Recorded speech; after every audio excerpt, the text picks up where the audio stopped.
the name of feminist icons everywhere did I just literally read?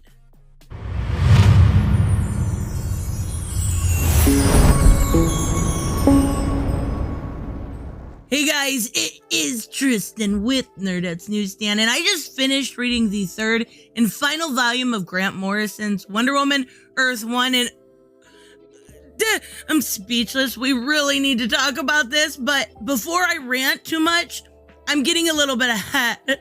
Let's rewind a bit. Earth 1 line of graphic novels are pretty much DC's ultimate line. At least initially. For the longest time, DC has gone back and forth whether or not these books take place in the same universe or not, even Multiversity claiming that they did. But lately, with Green Lantern Earth 1, and especially with this book, we know for absolute certainty that these books are self-contained unless stated otherwise. The other Earth 1 books include Superman Earth 1 by J. Michael Straczynski and Shane Davis for the first two books, and Adrian Seff for the third, Jeff Johns and Gary Frank on Batman Earth 1, with the third volume coming out in a few months, Teen Titans Earth 1 by Jeff Lemire and the Dobsons on the first volume, and Andy McDonald on the second one, no known third at this time, and the Green Lantern Earth 1 by Gabriel Hardman and his wife Corana Becco on all of them. Now, we're not here to talk about those. Oh no, we are here to talk about, as I said earlier, Grant Morrison and Yanick Paquette's retelling of Wonder Woman. You know, the book that caused Greg Rucka to initially leave DC because it was given to Grant instead of him? Yeah, after reading the third volume, I'm not sure which would have been worse. Again, getting ahead of myself. Grant Morrison up to this point has worked on lengthy runs with Superman and Batman, but rarely ever used Wonder Woman. He even said he regretted how much he underutilized her in Final Crisis. So when given the opportunity to write her, he leapt at it. Why? Well, he felt people had forgotten the key aspect about Wonder Woman. Most focus on the warrior. Others focus on her being an important female hero icon. But in Grant's eyes, what people had forgotten about was how sexual Diana was. Yes. Now, yes, William Moulton Marston was into some kinky shit. And yes, he had two wives that were important inspirations for Diana. And yes, through his psychological research, Marston had come to the conclusion that women were naturally superior to men, both morally and in terms of skill. And that he believed that women's tendencies towards loving submission was far preferable to masculine authority, which he viewed as toxic and violent. And oh my God, now that I look up stuff about him, what Morrison does later makes more sense. Again, I'm getting ahead of myself. Morrison wanted to bring this back. And yeah, clearly has been not talking out of his ass. A lot of the early Golden Age Wonder Woman stuff Marston did was very, very risque. I mean, hell, one of Wonder Woman's original weaknesses was that if she'd lose her powers if she was handcuffed by a man. It's not a joke. And as I've stated before in old videos, the idea of Amazons not caring about having sex with each other, yeah, come on, people.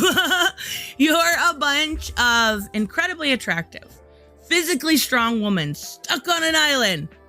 You're gonna have urges. No one is going to take an oath of celibacy. Hell, the idea of these women being lovers, again, given the setting, it would come off as natural. You've got to look at this stuff beyond what we would view things. In other words, no, they're not an island of uber butch lesbians. They're an island of women who have no one else but each other to satiate those needs and emotional desires. So they have no interest. And then to take on man's land and go get some cock, well, New 52 Amazons notwithstanding, right? So now, did Morrison succeed? Well, at first, one would think he did. The first volume was pretty much an origin story. Even the stuff with Hercules and the Amazon is pretty much spot on, to a point. You see, Hercules here is even worse than he was in his post-crisis incarnation. And that's saying a lot. That one at least tried to realize how wrong he was. Eventually. This one, not even close. That and Hippolyta kills them. Then we jump 3,000 years back as Diana is chained up and being put on trial. The whole first volume is told in flashbacks. The first flashback introduces us to the Amazons and how everyone loves Diana. How Diana seems to have a lover and who's the greatest champion, Mala, right? Introduced to this purple healing ray. How they go through a tradition where she dresses up as Hercules to reenact his defeat and decide who will be the champion, etc., etc., etc. We're not going to go too much into it, but then we're introduced to Steve Trevor, who is black here. And to be fair, this is not the first time we've gotten a black Steve, right? Just imagine when Stan Lee created Wonder Woman, he did it first. And it's kind of important later on, the color of his skin, right? So to try to get him home, Diana knows that what she has to do is she fights against the others, defeats Mala to be the champion. And of course, Mala is pissed off at this. And it's clear she could have defeated her at any time. She takes Mala's gifts, including the plane, and is declared champion. And her mother is pretty ticked off at this also. But the usual arguments, we found out what a vindictive bitch Mala is. Pressure about traditions and how cruel man is. Blah, blah, blah, blah, blah. She takes Steve back to man's land. And here, this is where some issues will last the entire trilogy, right?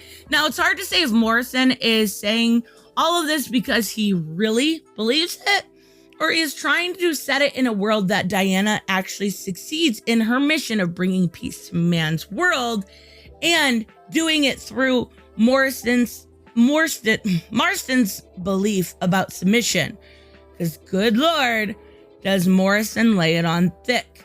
These women are caring and more understanding, and every single man, except for Steve, are arrogant and rude and asshole. Now, she has a fight with the military. She runs into Etta Candy, who is very much based off of Rebel Wilson, just like Wonder Woman in this story is based off of Megan Fox and her sorority house sisters. Then she meets back up with Steve and butts head with the military, who actually knew all along about this island. Then we get to the part where that gives us the reason why Steve is black. Following Amazon traditions, Diana, in a way that even Etta tells her was very boneheaded, offers Steve a spike necklace and tells him to submit to the loving authority, for we are bound. Yeah, that was part of the reason why Steve had to be black, to drill in the side of things, to make it clear, at least initially, that the Amazon ways won't work. They're vindicative of slavery, right? So that was, the thing about the first volume. It throws the Amazons' ways into question. Are they right? Should there be a halfway meeting point? We don't get these answers as Medusa shows up. She was sent by Hippolyta to bring Diana back. Diana submits, which leads to this trial. Throughout all of this, we have Etta, Steve, etc., all standing up in her defense. Soon, it is clear that Diana didn't do anything wrong, and her mother tries one last act to keep her on the island by stepping down as queen and making Diana the next in line. Fortunately, the prophets of the Amazon tell her she can't just give up her throne. She is a queen so long as she lives. But we find out that much like the New 52 Diana, she was not made of clay. She was born of her mother, but unlike the New 52 version where her father was Zeus, here it's Hercules. Her mother wanted to raise Diana to be a weapon to invade man's land. But she realized, with how much the other Amazons adored raising her, that she couldn't do that at all. So she gave up upon it. So after that reveal, Diana returns to Man's Land to bring peace to all. This leads to volume 2. This volume starts off with a flashback during World War II, where we're introduced to Paula Van Gunther, aka the Baroness, aka a sexy Nazi. Yes. A super strong Nazi soldier who almost took over the Amazons, but Hippolyta stopped her, sent the men packing, and then Paula was brainwashed to think that she was actually an Amazon. This leads us to the present day, where Diana is becoming more and more conflicted, and she knows, given how things work on Paradise Island, the Amazon way does work. But should she force everyone to bow down to the way? Even Etta says it's not a good look. But at the same time, we have Max Lord rising up politically for the war of the sexes. We're introduced then to Dr. Psycho, who takes over Diana's mind, and Paula is starting to regain control of her original programming. But the whole volume just leads to the next. Max Lord is spreading distrust and paranoia to the US government about Diana's intentions. Up until now, Diana kind of straddled the line and hasn't crossed it as far as her wants to push the Amazon way onto the world. But when Dr. Psycho meets up with her, manipulating her then, of course, thanks to Mac Lord, to take control of her and push her. And she gives a speech where she declares that the Amazons will force the men to their knees. She gives Max Lord the trigger for a war with the Amazons. And at the same time, Paula is losing control and kills Hippolyta, who knew it was coming, and flies to fight Diana. Diana gets Paula back under control. Psycho is easily defeated, and Diana heads back home to prepare for an upcoming war. And she is then crowned Queen of the Amazon. This leads us to the third and final volume. And like I said, it's clear that this is what Grant has been building to. And we knew it was going to end one of two ways, right? Either Diana realizes the submission to a loving authority doesn't work, or they succeed in implementing it to the whole world. Yeah, take a guess what happens. Let me know in the comments below. Throughout the volume, we have 2 time settings going on. One set 1,000 years in the future, where women call all the shots, and there is a small rebellion of men who want to be back in power. In the present day, Diana starts to gather up all of her forces, including Artemis, who finally shows up, looking beautiful, by the way. This is apparently now Diana's new female lover. It's better than Mala from before, but now she has 2 lovers again. I guess Morrison is further going with Marston's philosophy of having Diana have multiple lovers, right? So also Max Lord realizes, revealed that he is Ares in disguise, starts the war of the sexes, and he sends the army after the Amazons. Most of this story is honestly just one big battle. At this point, we see Diana. She goes to the underworld to bring her mother back. It goes nowhere except to get Steve killed. Most living cannot actually go down to Hades, which he did to save her, but it backfires, right? So Diana eventually does defeat Max / Ares, and then they do exactly what Diana was told was not a good idea. Take over. Only this time, she's given the excuse to do it because the evil men of the world were involved in the attack on Paradise Island. So yeah, basically all of the women of the world are perfect and have all of the answers. They come up with a way that works out best, and they bring the world peace. Diana somehow has now Steve resurrected and brings back her mother by putting her soul into a clay body, giving kind of the reversal of the origins. And yeah, even in 1,000 years, there is still peace and there is still love, but it's bullshit.